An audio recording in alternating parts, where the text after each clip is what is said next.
Voilà. Vous pouvez donner OK pour l'enregistrement du programme pour qu'il soit disponible. Donc, je vous dis Erev Tov, bonsoir de Jérusalem.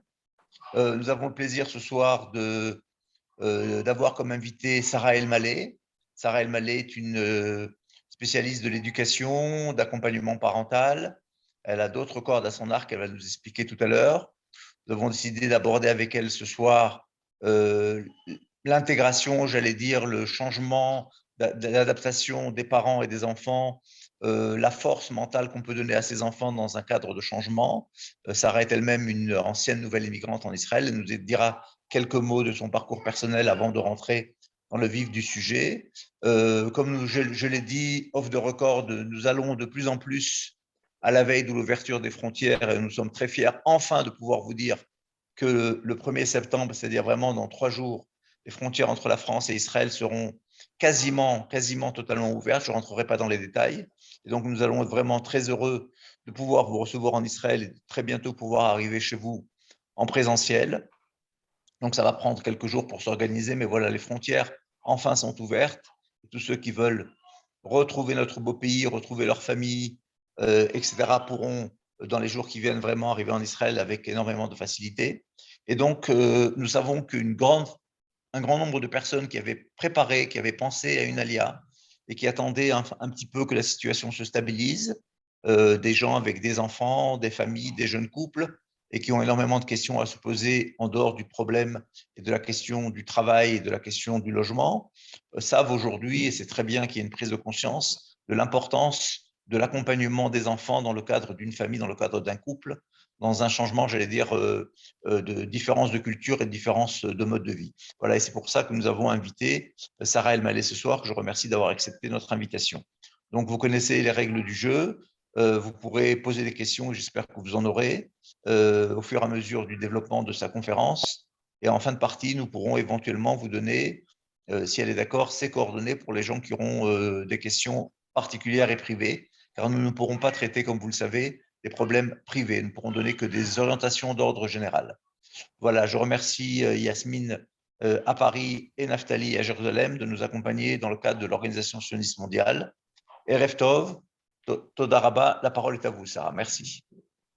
Eh bien, merci pour cette introduction, Avi. Bonsoir tout le monde. Je suis vraiment très contente d'être là. Je vais, comme Avi l'a dit, je vais commencer par me présenter. En fait, je vais vous montrer tout de suite. Je vais commencer par partager mon écran. Et donc, ce soir, on va parler de la force mentale des enfants, qui est un sujet qui est très important, effectivement, en vue d'une préparation, d'un changement. Quand on se prépare à la Alia, par exemple, c'est quelque chose qui est très grand pour nous, mais pour nos enfants également. Et c'est donc très important d'être bien préparé. Donc, je démarre. OK. Alors, je vais commencer par me présenter. Donc, j'ai fait ma Alia en 96, ça va faire en novembre 96, donc là, ça va faire vraiment 25 ans.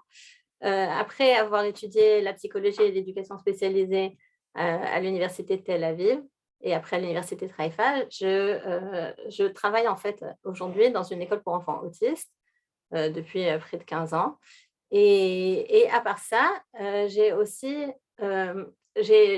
suivi de près des groupes de Olim.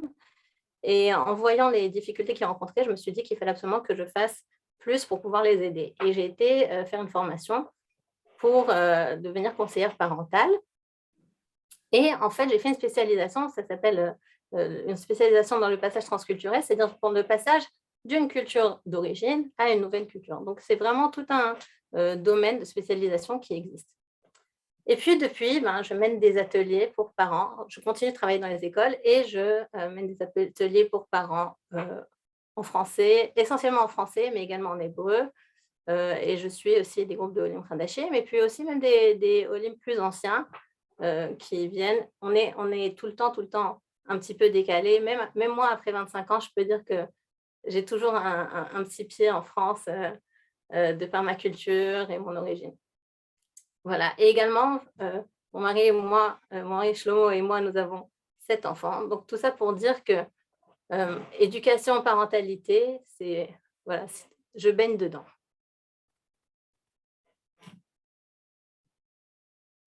Ok, alors de quoi va-t-on parler ce soir?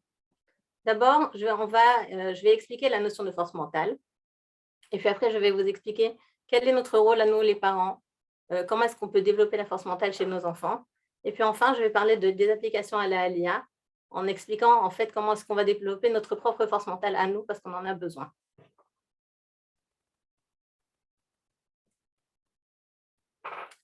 Alors, qu'est-ce que la force mentale?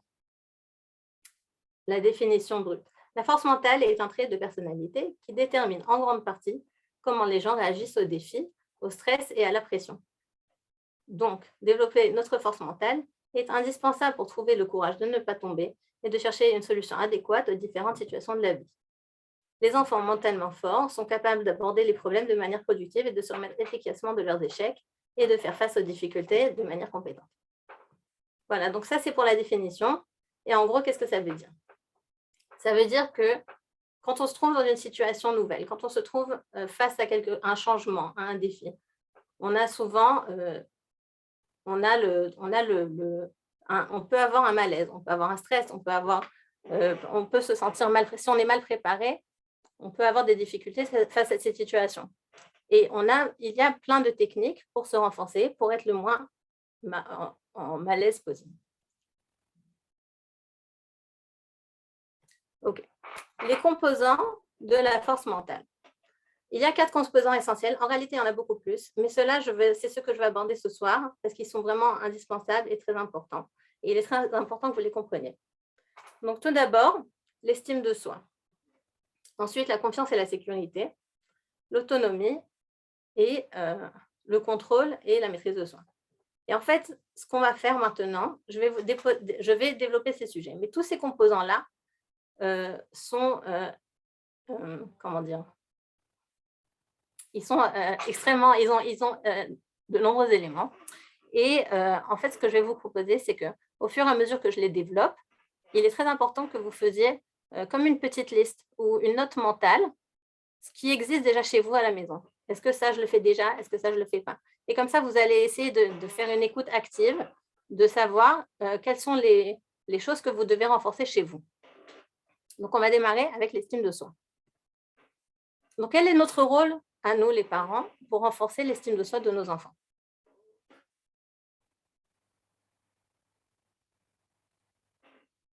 Vous voyez cette petite fille? Elle a l'air d'avoir des forces, de se sentir en confiance. Elle se sent bien. Et c'est ça qu'on veut. On veut que nos enfants se sentent comme cela. Fort, je peux, je suis capable. Donc, qu'est-ce qu'il lui faut pour cela?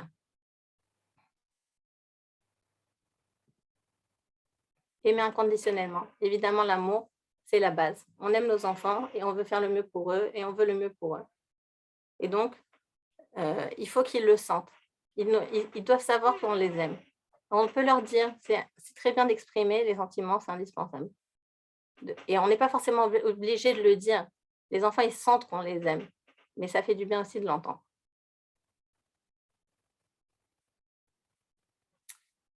Écouter. Alors, quand je dis écouter, c'est pas, vas-y, raconte qu'est-ce que tu as fait aujourd'hui pendant que j'ai mon téléphone dans la main, ou bien raconte, voilà, c'était bien ta journée, ouais, c'était super, et puis on continue. C'est réellement écouter, s'intéresser à ce que l'enfant nous raconte, lui poser des questions, être à même, vraiment vouloir savoir ce qui se passe avec lui et essayer de faire ça de façon, avec le moins de jugement possible, de façon la plus neutre possible. Pour les enfants, c'est très important qu'ils se sentent écoutés. Comment est-ce que ça renforce leur estime d'eux-mêmes? Parce qu'ils sentent qu'ils ont une présence, ils sentent qu'on les voit, qu'on les reconnaît, qu'on les entend. C'est indispensable. Parler positif. Parler positif, ça veut dire parler et essayer d'éviter au maximum la forme négative quand on parle. Les enfants, on est très souvent occupés à leur donner des directives. Ne fais pas ci, ne fais pas ça, ne saute pas sur le canapé, ne jette pas tes chaussures dans le salon. Et on parle très, très souvent à la forme négative. Ça influence toute l'ambiance de la maison en réalité, et pas juste le ressenti de l'enfant, mais ça influence vraiment même notre ressenti à nous. Dès qu'on parle à la forme négative, on se sent souvent, on se sent énervé, pas maître de soi-même. Donc, parler positif, c'est très important et ça renforce les enfants. Ça ne veut pas dire qu'on ne peut pas dire non. Ça ne veut pas dire qu'on ne peut pas dire ne fais pas ci, ne fais pas ça. Mais il faut également qu'il y ait beaucoup de positif dans notre façon de parler.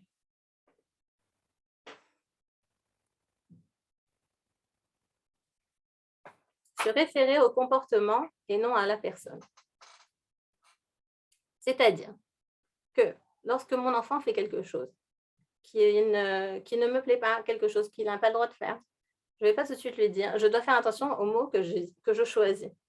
Ne pas dire, par exemple, tu es nul. Ne pas dire, il faut se référer à ce qu'il fait. Ce n'est pas bien ce que tu fais. Quand tu frappes ta sœur, ça lui fait mal. C'est pas gentil. Mais pas, ah, t'es méchant, t'es insupportable, parce que ça rabaisse tout de suite l'enfant et et on ne renforce pas son estime de lui-même. Même s'il a tort, on a besoin de le renforcer. Il faut comprendre quelque chose. Nos enfants, et même nous-mêmes en tant qu'adultes, on connaît nos défauts, on sait ce qui ne va pas, on sait très bien ce qu'on ne fait pas bien.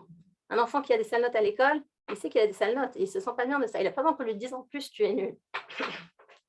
Il n'a pas besoin d'entendre, tu es nul, tu es zéro, ça ne marche pas ce que tu fais, tu es très mauvais élève. Il a besoin d'entendre, il le sait, le pauvre.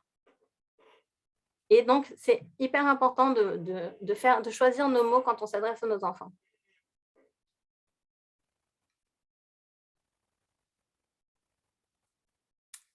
Renforcer les qualités. Renforcer les qualités, ça veut dire que lorsque mon enfant fait quelque chose de bien, eh bien, je lui dis « Bravo, c'est très bien ce que tu fais, tu m'aides beaucoup. » Et pas juste dire c'est bien, mais essayer d'être le plus spécifique possible. Quand tu travailles bien à la maison, tu es un bon ami, quand tu as aidé ton copain l'autre jour, c'était formidable. Quand tu as aidé ton petit frère, j'ai pu compter sur toi, ça m'a fait tellement plaisir. Il faut parler de façon très, très spécifique pour que les enfants se sentent, comprennent que c'est vrai ce qu'on dit et qu'on a une vraie intention derrière nos paroles.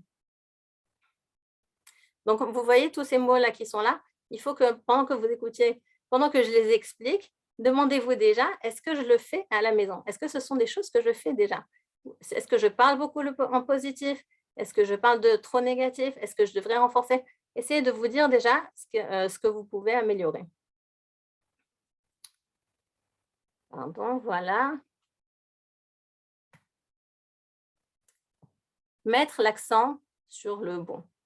L'accent sur le bon, ça veut dire que, alors, encore une fois, ce que je disais tout à l'heure, quand un enfant fait quelque chose de mal, il n'a pas besoin qu'on entende lui dire « tu es nul ». En même temps, voilà, par exemple, pour un enfant qui ne fait pas ses devoirs, alors, il a bien besoin d'entendre « tu dois faire tes devoirs ». Mais bon, mais si on sait qu'il a des difficultés, par exemple, alors il faut essayer de lui dire « Ah, bravo, tu t'es assis pendant 10 minutes ». Essayez de chercher comment le renforcer. Essayez de chercher sur quoi est-ce qu'on peut mettre l'accent pour lui dire qu'il a bien agi. Pour le renforcer, parce que si je le félicite après avoir fait 10 minutes ses devoirs, alors la prochaine fois, il s'assiera pendant un quart d'heure, par exemple. Donc, mettre le doigt sur le bon, pas lui dire « Ah, t'as pas tout fini, c'est pas bien ce que tu as fait ». Et encourager. Encourager, ça revient à parler positif aussi, également. Parler de la façon positive, mais encourager tout le temps. Encourager pour tout, d'abord regarder des enfants, voir où est-ce qu'ils ont des difficultés et les encourager dans ce qu'ils font. C'est-à-dire, à part leur dire bravo pour quelque chose qu'il a réussi à faire, mais même quand il fait quelque chose de neutre, lui dire que c'est très bien. On essaie toujours de renforcer les bonnes actions. Si on prend un exemple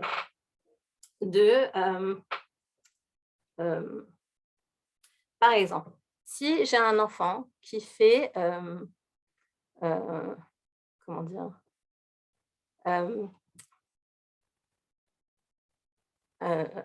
J'ai un blocage, excusez-moi. J'ai un blocage. Je vais continuer, c'est pas grave, et ça me reviendra plus tard. Je sais que j'avais quelque chose à dire, ça me reviendra. Je vais continuer. Donc voilà, ça c'était pour l'estime de soi. Donc il y a plein de choses déjà qui sont très importantes à faire pour pouvoir renforcer l'estime de soi de nos enfants.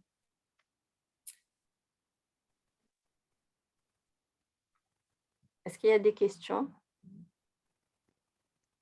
Je propose qu'on attende les questions à la fin de la présentation, Très Sarah, bien. c'est ce qu'on fait d'habitude. D'accord, très bien.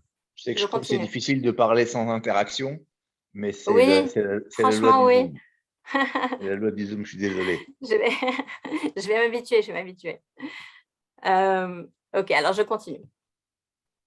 Je passe donc à la confiance et à la sécurité, et au sentiment de sécurité. Alors, notre rôle de parent, pour ce qui est de la confiance et la sécurité. Alors voilà, regardez.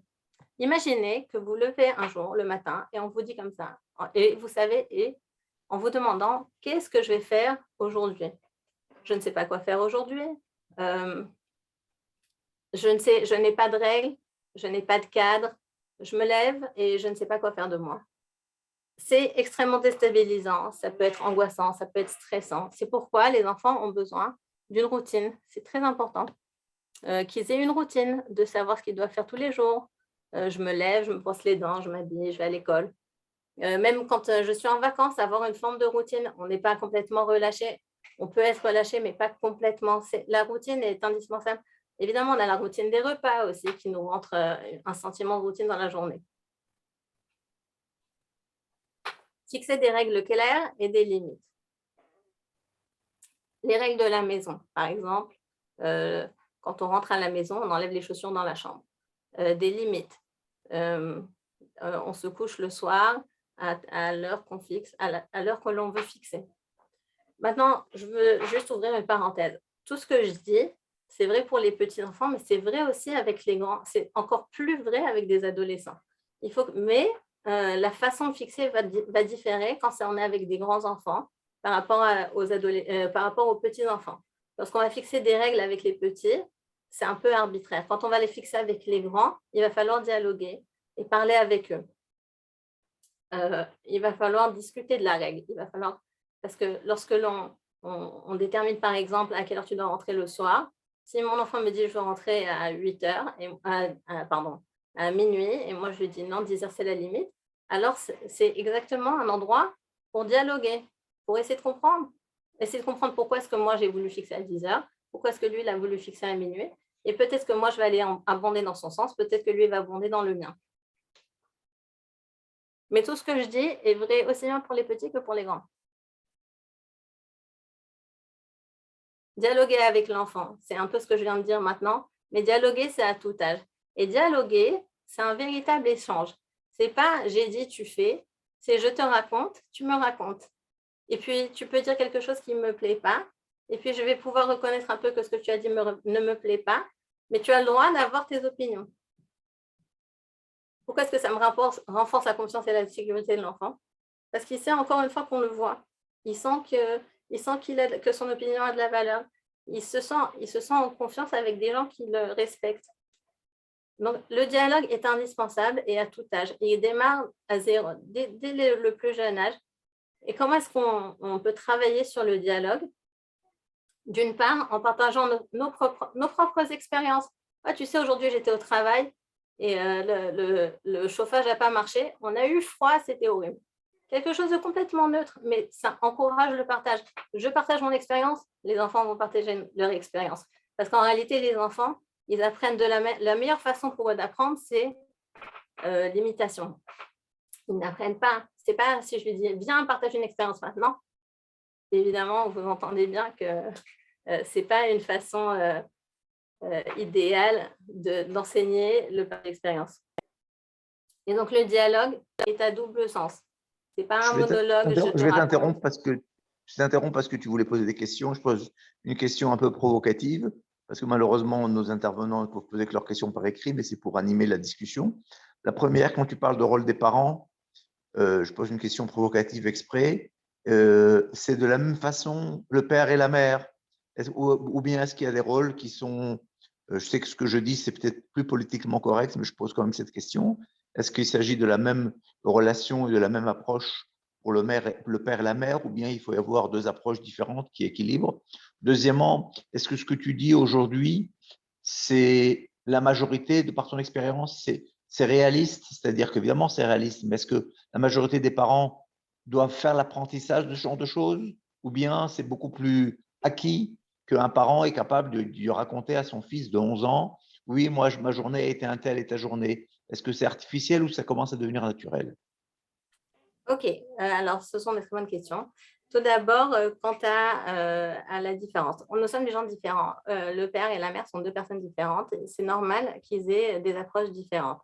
Cela dit, on ne va pas mettre, par exemple, pour ce qui est de la limite, on ne va pas dire avec papa, il y a une limite à 8 heures et avec maman, c'est à 10 heures. Ça ne peut pas marcher comme ça. Il faut qu'il y ait un dialogue entre les parents pour fixer les limites. Et après, il faut le dialogue avec l'enfant. Cela dit, encore une fois, il peut aussi y avoir des règles qui sont avec papa et des règles avec maman, mais il faut que ce soit fait ouvertement. Ok, avec maman, tu peux. Avec maman, tu peux regarder la télé pendant 3 heures. Avec papa, c'est 1 heure, par exemple. Mais il faut que ce soit dit ouvertement, que ce ne soit pas fait derrière le dos. Ah, papa, il n'est pas là, je vais regarder la télé. Ça ne marche pas comme ça. Il faut le faire de façon le plus ouverte possible et que ce soit accepté et acceptable. Et puis, et en plus, souvent, les parents peuvent ne pas être d'accord sur la façon d'éduquer les enfants. Ils peuvent ne pas être d'accord sur la façon de voir. Mais en réalité, si on pose la question à chacun des parents et qu'on dit, OK, en réalité, vous voulez aller où avec l'enfant et vous imaginez quoi? Et vous imaginez qu'il va devenir quoi quand il sera plus grand? Et quelles sont les valeurs que vous voulez inculquer? On va se rendre compte qu'ils veulent les mêmes valeurs. C'est juste qu'un papa peut voir une certaine façon pour obtenir cette valeur-là, et une maman peut voir une autre façon. Et du coup, avec chacun, ça peut être d'une façon différente. Mais encore une fois, il faut en parler. Je pense que la communication et le dialogue, c'est la base de tous les rapports humains, et évidemment dans un couple, et évidemment dans les rapports avec les enfants. Et pour ce qui était de la deuxième question, c'est quoi la deuxième question, Avi? Qui était de savoir est-ce qu'aujourd'hui, ça commence à être acquis, cette ouverture parent-enfant dans les deux sens, ou bien c'est encore un vrai travail de société? C'est un vrai travail. C'est un travail de société, c'est un travail personnel. Quand on le fait au début, c'est très pas naturel. Mais plus on le fait et mieux on s'habitue. Plus on commence tôt avec les enfants le plus jeune possible et plus on s'habitue à le faire. Et les enfants après viennent spontanément nous parler et c'est absolument formidable. Et en plus, les enfants, ce qu'ils adorent, ils adorent les histoires où on s'est planté. Ah là là, tu ne te rends pas compte, j'ai fait une gaffe aujourd'hui. Je parlais avec une copine d'une autre et l'autre, elle était dans mon dos, elle a tout entendu. Ils adorent ces histoires pour eux parce que on devient un peu plus humain à leurs yeux. Ils ont besoin de savoir qu'on se plante nous aussi. On est humains, on a le droit à l'erreur. Maintenant, c'est assez révolutionnaire comme façon de voir. Ce n'est pas du tout l'éducation qu'on a eue nous-mêmes. Pour nous, nos parents étaient toujours sur un piédestal et n'avaient pas droit à l'erreur. Et en réalité, c'est un mauvais exemple parce que nos enfants, ça met la barre extrêmement haut pour les enfants. Ils ont besoin d'avoir un vrai modèle à leurs yeux qu'ils peuvent reproduire et de savoir que les parents peuvent se tromper. Mais c'est formidable de savoir se tromper et de savoir apprendre de nos erreurs. Donc en réalité, plus on en parle et mieux c'est. Merci. Merci à vous.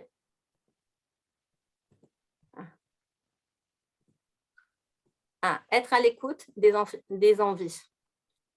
Donc, en réalité, je ne sais pas si vous avez remarqué, mais j'ai mis être à l'écoute absolument dans chaque diapo, être et dialoguer aussi, parce que c'est la base, et c'est le début et c'est la fin. Une fois qu'on sait faire ça, on a tout gagné en fait. Être à l'écoute des envies et des besoins, donc. Écouter ce que l'enfant veut. Ça ne veut pas dire qu'on doit dire oui à tout, mais on a besoin d'entendre. Un enfant qui me dit je veux m'acheter des Adidas et je veux m'acheter des Nike. J'ai besoin d'entendre qu'il en a envie. Maintenant, pourquoi? Si je cherche un petit peu derrière, je vais comprendre qu'il a vu ça chez ses amis et qu'il veut la même chose chez lui. Et et encore une fois, on va en parler. Pourquoi est-ce que c'est possible ou pourquoi est-ce que c'est pas possible? Coordonner nos attentes. Coordonner nos attentes, ça veut dire que l'enfant sache exactement ce que j'attends de lui. Je ne peux pas démarquer en lui hurlant dessus, lui dire « Ah, pourquoi tu n'as pas rangé ta chambre ?» alors qu'il n'avait aucune idée que j'attendais moi qu'il range sa chambre, comme s'il allait faire ça spontanément. Ça n'existe pas encore. Pas encore, ou en tout cas pas à tous les âges. Donc, coordonner nos attentes, être très explicite, dire les choses de façon claire. Tu sais ce que tu dois faire aujourd'hui. Faire la routine, il y a une façon très sympathique de faire la routine, c'est faire un tableau.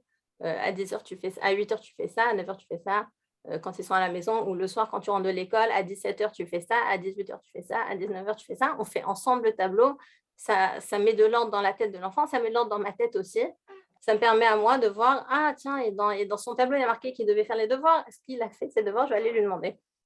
Et du coup, ça met l'enfant, et tous ces éléments-là mettent les enfants en confiance et ils se sentent beaucoup plus en sécurité parce qu'ils savent ce qui va leur arriver, ils savent ce qui les attend. J'ai une question piège, Sarah. Okay. Je me permets je m'en de sors avec t'interrompre. les questions pièges, ça va. Oui. Moi, je réfléchis à la période où la génération d'avant, ou peut-être une génération et demie, vu mon âge, on a été éduqués. Est-ce que ce partage, est-ce que cette écoute et cette proximité n'entament pas l'autonomie et l'indépendance des enfants? Ah, mais au contraire. Au contraire, parce que le but, c'est que l'enfant se sente capable. Et plus il sait ce qui se passe. Alors, pardon, je comprends la question. C'est-à-dire que si moi, je mets les routines et je mets les limites et je fais des règles et tout ça, alors je risque de l'étouffer? Oui, un peu comme ça, oui, c'est D'accord. ça. Oui, OK. Alors, mais les règles, elles sont fondées et elles sont tout le temps, elles doivent être tout le temps, les limites surtout, doivent être tout le temps ouvertes au dialogue. Les règles, elles peuvent être arbitraires. Par exemple, je peux dire, moi, j'ai besoin que tu fasses la douche à 18h. Pourquoi? Parce qu'après, j'ai besoin d'être dans la salle de bain, j'ai besoin de je ne sais pas quoi, j'ai besoin qu'à 19h, il se passe autre chose. Donc, j'en ai besoin. Même si toi, tu avais envie de te doucher à 20h, ça ne va pas et je peux fixer cette règle arbitrairement. D'un autre côté, peut-être que pas forcément. Je peux fixer la règle, tout le monde se douche à 18h. Mon fils va venir me dire, je peux me doucher à 20h, je veux me doucher plus tard. Super, quoi. En réalité, la règle n'est pas forcément fondée. Alors, il faut vérifier quand on fixe des règles, est-ce qu'elles sont réellement bien fondées? Est-ce qu'elles sont immuables? Et les limites, elles ne doivent pas étouffer. Maintenant, d'un côté, les limites sont indispensables. D'un autre côté, il faut qu'elles ne soient pas trop serrées pour ne pas étouffer. Et encore une fois, il faut que l'enfant sente qu'il fait partie de la prise de décision. Pas à tous les âges. Je dirais vers 10, 11 ans. Avant ça, les limites, elles doivent être assez claires. C'est comme de mettre une rambarde sur un toit. C'est ce qu'on dit. Imaginez que vous montez sur une tour très haute et qu'il n'y a pas de rambarde le long tout autour du toit. Et bien, vous allez rester près de la porte. Si vous sentez qu'il y a une rambarde autour, la rambarde vous protège. Les limites sont là pour nous protéger. Après, il faut qu'elles n'étouffent pas. Si la rambarde elle est collée à la porte, je ne pourrais pas bouger non plus. Total. Alors, le troisième élément, c'est l'autonomie. Donc, justement, vie à propos de l'autonomie. Ça a l'air un peu contradictoire, mais en même temps qu'on doit mettre des limites, on doit aussi laisser l'enfant agir. Il doit tester, il doit essayer, il doit explorer. Combien de fois, est-ce que vous connaissez vous êtes déjà retrouvé dans la situation où vous avez un petit bébé qui est sur la chaise haute et qui veut manger ses pâtes en mettant ses 2 mains dedans et il s'en met partout. Et non, on est stérile. Et non, je veux pas, je veux qu'il soit propre. Non, il a besoin de toucher, ça fait partie de son développement. Il a besoin de voir, il a besoin de jeter la cuillère par terre et de voir ce que ça fait quand elle tombe par terre. C'est sa façon d'explorer le monde, c'est sa façon de découvrir les choses. Ça, c'est un peu à un jeune âge, à un plus grand âge. Et à l'adolescence particulièrement, ça se reproduit encore une fois. Les enfants expérimentent à nouveau. Ils testent les limites. Ils essayent de voir est-ce que les valeurs qu'ils ont reçues, ce sont des valeurs qui sont bonnes pour eux. Et ça, je pense que, en tout cas pour moi, dans mon expérience à moi, c'était le plus difficile. C'était de les laisser se planter à l'adolescence. De voir, mais tu fais n'importe quoi, et de laisser faire. c'est un travail énorme à faire en tant que parent. Et je vous conseille, si vous n'arrivez pas à le faire tout seul, de vous faire aider. Mais pour l'adolescence, de laisser faire. Les enfants ont besoin de faire leur chemin et de les laisser tester, expérimenter, tout en étant là à côté d'eux. Ils ont besoin de nous. On a l'impression qu'ils étaient à genoux, mais en réalité, ils ont encore plus besoin de nous. Mais ils ont besoin de tester, de voir des nouvelles choses, de faire des choses qu'il n'y avait pas à la maison, pour pouvoir savoir est-ce que les valeurs que j'ai reçues de la maison, ce sont des valeurs que je veux adopter pour ma vie à moi, ou bien est-ce que ce sont des valeurs qui ne me correspondent pas. Et en tant que maman, c'était une des choses les plus difficiles pour moi, c'était de voir est-ce qu'il y avait un rejet des valeurs de la maison ou pas forcément. Ou au contraire, que ce qu'il a reçu à la maison, c'est quelque chose qui lui a plu, qu'il a adopté pour lui-même. Donc, c'est à tous les âges, c'est valable. Là, les photos que j'ai mises, ce sont des petits-enfants et c'est tellement plus facile de laisser voir eux expérimenter, tester. Ça nous fait sourire. Quand ils sont plus grands, ça nous fait moins sourire, mais il faut laisser aussi. Encourager la curiosité, laisser l'enfant commettre des erreurs et puis, encore une fois, dialoguer, parce que je le mets à toutes les sauces, parce que c'est indispensable. Et aussi, très important, pourquoi est-ce qu'on a besoin de laisser l'enfant faire? Parce que plus il se sent autonome et plus il devient indépendant.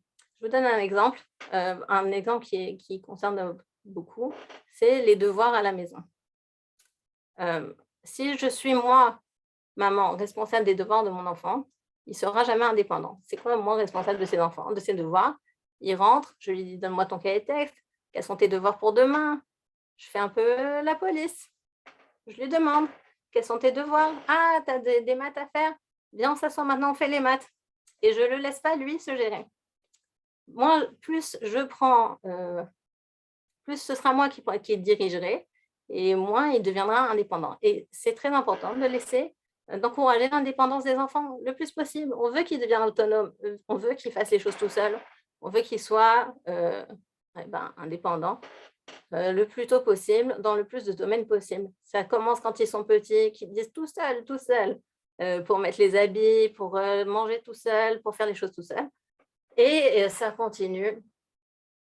Et il faut laisser faire. C'est dur de laisser faire. Je dis ça très facilement, mais c'est dur de laisser faire.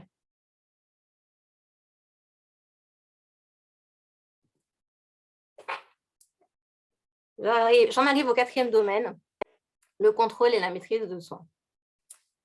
Développer chez l'enfant le sentiment de contrôle sur sa vie. Alors, quand je dis développer chez l'enfant le sentiment de contrôle sur sa vie, ça ne veut pas dire qu'en réalité, je lui laisse contrôler sa vie. C'est que je lui développe ce sentiment. Comment est-ce que je fais ça? Par exemple, je lui laisse le choix. Je lui dis, demain, comment est-ce que tu veux t'habiller? Par exemple, tu veux mettre le t-shirt bleu, le t-shirt rouge. Je lui donne des choix et des options et je lui laisse la possibilité de prendre ses propres décisions. Encore une fois, j'ai fixé une limite. C'est moi qui ai mis la limite. Tu peux mettre le rouge ou le jaune, tu ne peux pas mettre une robe d'été. Tu peux mettre...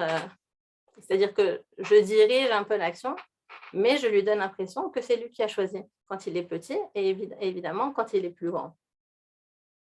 Qu'est-ce que tu veux faire cet après-midi? Qu'est-ce que tu veux qu'on fasse? Ou bien je donne des options, parce que moi, ce qui m'arrange, ce sont les options, ou bien je laisse ça comme une question ouverte et je laisse l'enfant choisir. Utiliser le langage émotionnel. Alors, l'histoire le langage émotionnel, c'est-à-dire parler en sentiment, je suis énervée, je suis stressée, je suis frustrée, c'est terrible, j'ai du mal, ce sont des choses qu'on ne fait pas. Encore une fois, si je reviens à la façon dont nous avons été éduqués avec l'impression que les parents sont sur un piédestal, donc les parents vont bien tout le temps, et en réalité, c'est pas forcément vrai. Et donc, nous-mêmes, en tant que parents, on utilise rarement le langage affectif. On utilise rarement des mots comme je suis stressée, je suis frustrée, je suis embêtée. On le dit rarement devant nos enfants. Et du coup, eux, ils n'ont pas ces mots-là dans leur vocabulaire. Alors, quand ils sont petits, ça va se traduire comment? Ça va être un enfant qui va taper du pied et qui va hurler parce qu'il ne sait pas dire j'ai besoin de quelque chose. Il ne saura pas exprimer son besoin, il ne saura pas exprimer ce qu'il ressent. Alors, il va l'exprimer avec avec des cris, des pleurs. Et j'ai déjà eu, par exemple, une maman qui nous a raconté dans un atelier qu'elle était partie pour la journée. Quand elle est rentrée chez elle, ses filles se sont mises à hurler, pleurer. Elle est venue vers ses filles, elle leur a dit: vous êtes en train de pleurer parce que vous m'avez manqué aujourd'hui. Les 2 petites filles ont dit: mais oui. Elles ont fait un énorme câlin à leur maman et c'était fini. Elles avaient besoin que quelqu'un leur mette les mots dans la bouche. Elles n'avaient pas ces mots-là. Elles avaient besoin de l'entendre et de savoir les exprimer. Donc cette maman, elle a très très bien agi en trouvant les bons mots. Dialoguer, je l'ai remis. Et différer les gratifications. Ce qui veut dire que quand un enfant veut quelque chose, ne pas lui donner immédiatement.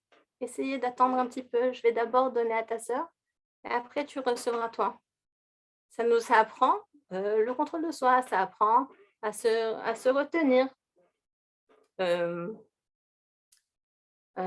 Voilà, toutes ces choses-là, toutes ces choses qu'on a développées jusqu'à maintenant, ce sont des choses qui renforcent la force mentale. Vous pouvez comprendre en fait qu'une fois que si on arrive à renforcer toutes ces choses-là dans ces 4 domaines-là, on aura un enfant qui saura se retenir, quand il se trouvera face à une situation difficile, il saura par exemple aller demander de l'aide parce qu'il aura appris qu'il a des gens vers lesquels il peut se tourner.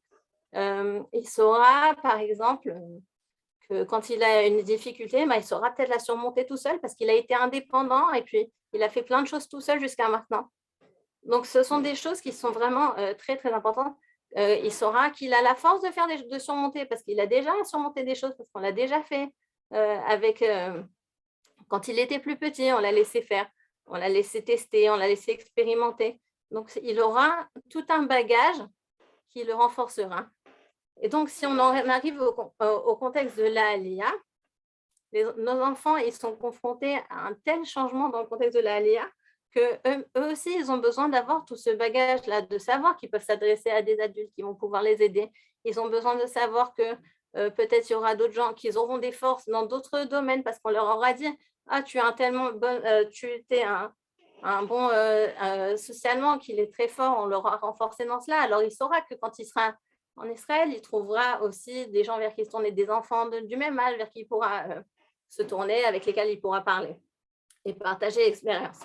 Et enfin, il y a encore quelque chose qui est très bon pour renforcer la force mentale des enfants, c'est nous-mêmes être un modèle de force mentale. Et être un modèle de force mentale en tant que parent, c'est dans le contexte de l'ALIA, c'est pas évident. Parce qu'on a beau avoir un beau bagage et être fort et indépendant et tout ça, on arrive, le changement de l'ALIA, c'est quand même un changement très, très important, qui a des conséquences très difficiles, qui déstabilisent énormément, qui crée des stress, changement d'environnement, changement de langue, changement de routine, changement de tellement de choses que comment est-ce que nous, les parents, on peut avoir une bonne force mentale alors que, et s'attendre que nos enfants aient une bonne force mentale si nous-mêmes, on n'en a pas une qui est extrêmement forte. Alors, je vais vous donner quand même un petit mode d'emploi de comment vous renforcer vous-même dans le contexte de la ALIA. Alors, en fait, ici, il y a 10 points. Ces 10 points-là, ce n'est pas nécessaire d'avoir tous les 10, mais plus vous en avez, et mieux c'est. OK? Donc, déjà, bonne résilience et force mentale, ce sont des synonymes. Être conscient qu'il s'agit d'une période de transition. L'ALIA, c'est un passage. De la même façon, les enfants ont plein de passages dans leur vie. Nous avons des passages tout le temps dans notre vie. On passe du primaire au secondaire, on passe de l'école aux études supérieures, on passe d'un travail à un autre. On passe des passages. À chaque fois qu'on passe des passages, ce sont des périodes dans lesquelles on peut être déstabilisé. Mais c'est un passage. Donc, un passage, c'est temporaire. C'est temporaire, ça peut être très long. Le passage de l'ALIA, c'est un passage qui est long. Mais évidemment que plus le temps passe et mieux on s'adapte. Deuxième point important, faire partie d'un cercle social. Avoir une communauté, avoir un groupe de Olim, avoir des groupes WhatsApp. Aujourd'hui, grâce à Dieu, on a plein de façons d'avoir de l'entraide. Il y a des associations, bon, particulièrement dans le cas de l'ALIA, mais dans n'importe quelle situation de stress, on a toujours un groupe social qui correspond. Si je change de travail, alors je vais avoir des gens qui travaillent avec moi. Mais dans le cas de l'ALIA particulièrement, parce que c'est ce qui nous intéresse, alors ça peut être un groupe de gens qui étaient là avant nous, qui nous ont accueillis ici, parce qu'il y a des groupes de Français dans toutes les villes. Alors, si on a besoin du soutien des Français en particulier, et si on n'a pas forcément besoin du soutien des Français, mais faire partie d'une communauté, c'est indispensable et ça aide beaucoup. Savoir se faire aider, ce n'est pas une honte de demander de l'aide. Au contraire, les gens sont toujours contents d'aider. Et si on se sent un peu mal à l'aise de demander de l'aide, alors de se rappeler qu'après, ce sera moi. Si moi, je reçois l'aide, je saurai après la donner en retour pour le prochain groupe qui viendra après moi. Donc, vraiment, ne pas hésiter à se faire aider et savoir à qui s'adresser pour se faire aider. Si c'est dans l'accompagnement des enfants, alors savoir quelles sont les personnes qui sont à l'école, par exemple, qui accompagnent les enfants et qui sont au courant. Savoir se faire aider dans les institutions ou même pour le quotidien, savoir demander à qui je vais demander de me garder les enfants pour que j'aille faire mes courses, par exemple. Se fixer des objectifs à court terme et se renseigner. Les objectifs à court terme, parce que si on se dit, voilà, je fais ma ALIA, je m'intègre au travail, j'intègre les enfants, c'est énorme, c'est énorme. Avoir des petits objectifs. On va avoir un plan, avoir un espèce de plan, parce que, comme je disais tout à l'heure, ce qui sécurise nos enfants nous sécurise nous aussi. Si on a un plan et on sait où est-ce qu'on va, alors ça nous rassure aussi. Garder toujours de la perspective. C'est-à-dire que quand il se passe quelque chose, si j'ai un déboire, si j'ai quelque chose qui se passe moins bien que ce que j'aurais voulu, ne pas se dire « Waouh, ça y est, c'est fichu. Toute la ALIA, elle est ratée, ce pays, il est pourri, les gens, ils sont insupportables. » Non, ok, j'ai eu quelque chose de ponctuel. Essayez de se rappeler que c'est quelque chose de ponctuel et pas de se dire « Tout est catastrophique, tout va à l'eau, rien ne marche, je suis nulle. » Et puis, ça peut aller très loin comme ça. Donc, essayez vraiment de garder la perspective et utiliser les autres choses, de vous faire aider, de discuter avec le cercle social. Vous voyez, toutes ces choses-là, ça aide. Demandez-vous comment vous avez fait pour surmonter d'autres épreuves. Vous avez déjà fait des passages. Si ce n'était pas la ALIA, alors c'était passé dans un autre endroit, passer dans une autre ville. Si ce n'est pas un déménagement, c'est changer de travail. On a eu tellement de passages dans notre vie qu'on a eu des choses qui nous ont aidés. Et c'est bien de se baser sur nos expériences antérieures, nos expériences personnelles. Qu'est-ce que j'ai fait jusqu'à aujourd'hui qui m'a aidé à surmonter mes épreuves? Est-ce que c'était parce que j'étais sympathique avec les gens? Est-ce que c'était parce que j'étais débrouillarde, parce que j'ai su me créer mon emploi du temps? Quels sont mes points forts qui m'ont aidé? Prenez soin de vous. Sport et loisirs pour éliminer le stress. Faites une chose qui vous plaît. Ça, c'est un conseil qui est valable dans n'importe quelle circonstance. Moi, personnellement, je vais vous dire mon truc quand j'ai fait ma ALIA. Et puis, comme je vous ai dit au début, j'ai 7 enfants. Donc, 7 enfants, travail, tout ça. Donc, il y a une tonne de choses. Et bien, j'avais mes 2 heures par semaine où j'allais danser aux danses folkloriques. C'était mon kiff, c'était mon truc. Personne n'avait le droit de m'embêter pendant les danses folkloriques. Mais c'était le truc, ça me donnait des forces pour mener pour toute la semaine. J'avais mes 2 heures de bouffée d'oxygène. C'était ma bouffée d'oxygène. Alors, bouffée d'oxygène, ça peut être aller se balader 1 fois par semaine, ça peut une fois, 2 fois, 3 fois. Ça peut aller prendre un café avec des amis. Ça peut être plein de choses.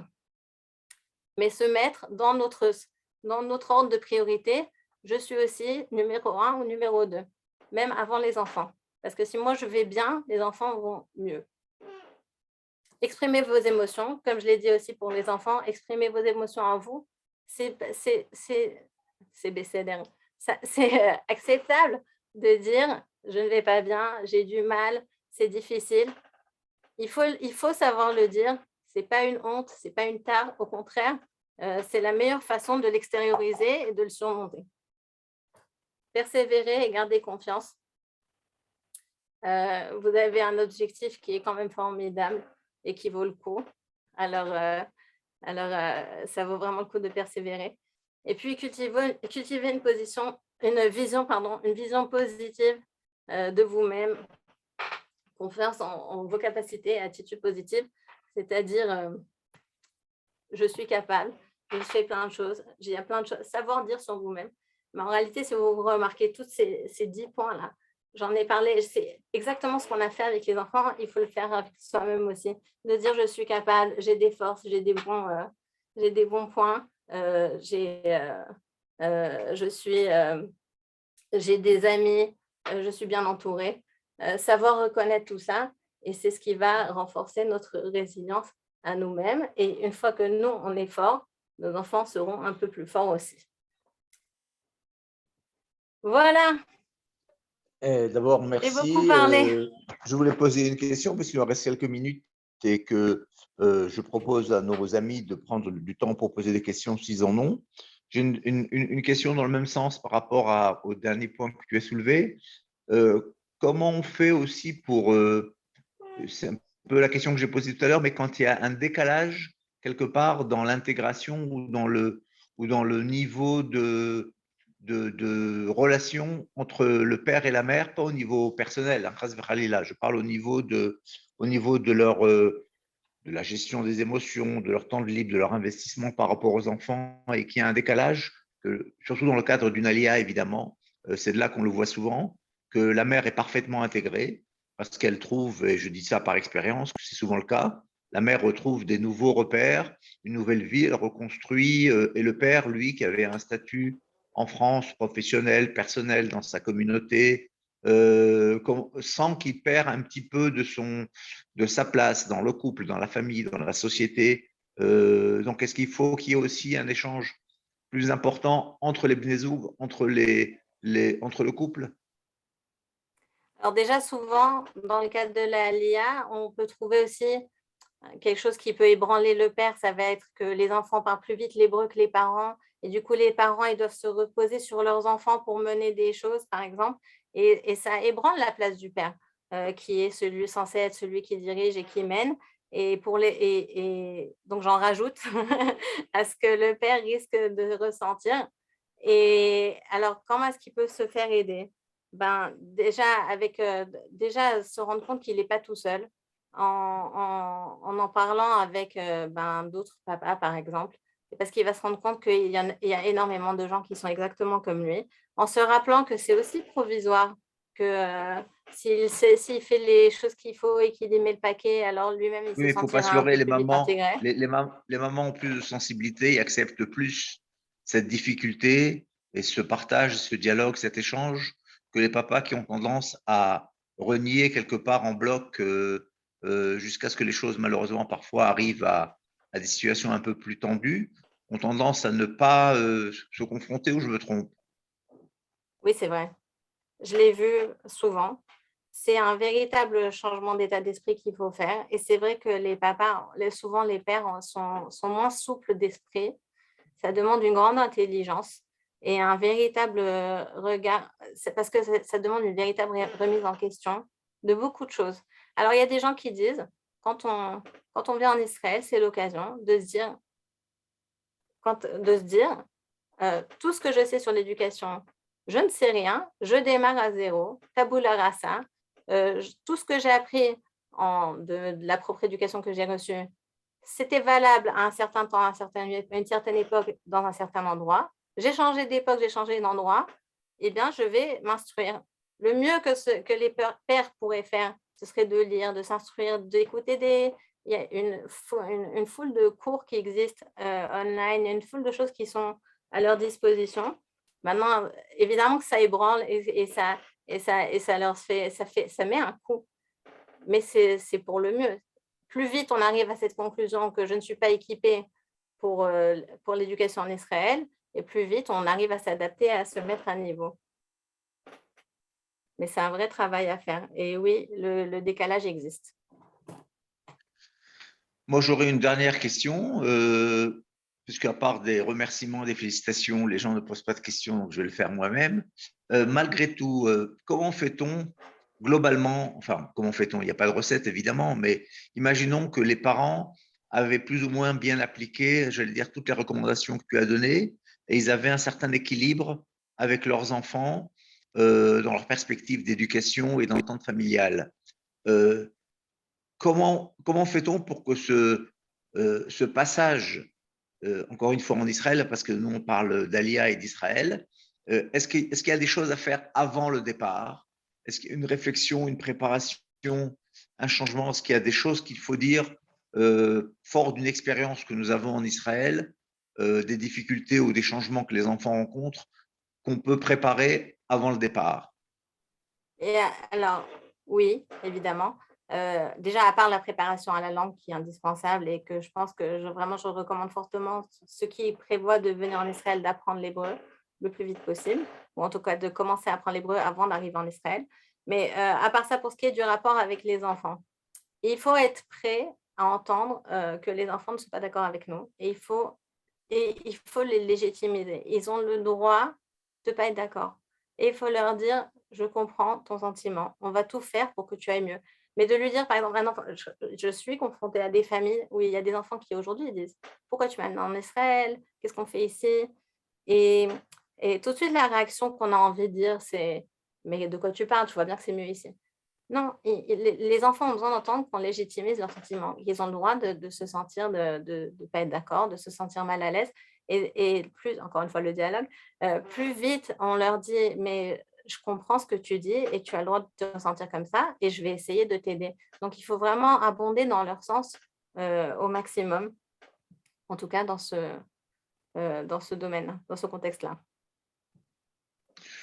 Moi, Sarah, il me reste qu'à te dire merci. Je crois que c'était important de nous recadrer, comme l'a dit une personne dans la remarque. Il faudrait qu'on se répète ça tous les matins et, Merci à vous. et se dire qu'on est capable et qu'on a la force, chacun des parents, à avoir amélioré son rôle de parent et sa relation parent-enfant.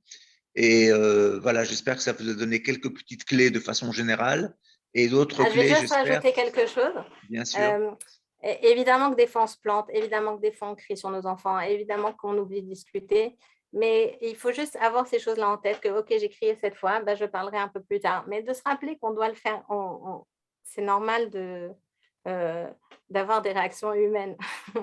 Voilà, Mais j'avais voilà. quelque part l'impression de ne pas être normal et de m'être dit, c'est vrai que voilà, on a besoin de se recadrer nous-mêmes et je crois que c'est très important. En tout cas, moi, ce que je veux dire de mon expérience de personnes qui s'occupent depuis de nombreuses années de l'intégration, c'est un vrai défi de faire son allié avec des enfants. Il y a aujourd'hui des gens comme Sarah El Maleh à Haïfa et dans d'autres lieux du pays, il y a il y a des organismes, il y a des associations, il y a des conseillères, il y a des psychologues, il y a des éducateurs, il y a donc toutes sortes d'équipes de professionnels qui sont complètement capables de vous aider dans cet accompagnement.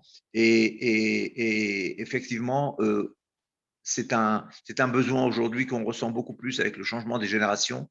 Et donc, si vous avez des questions, il ne faut pas hésiter à les soulever avant. Et surtout, quand vous arrivez, et si vous arrivez en Israël, dès la moindre, j'allais dire, difficulté, de consulter des professionnels qui sont forts aujourd'hui d'une expérience vécue importante, qui pourront vous aider le plus rapidement possible à ne pas laisser une situation s'empirer ou dégringoler, mais au contraire de se servir de ça pour un vrai tremplin dans votre intégration. Merci beaucoup, Sarah.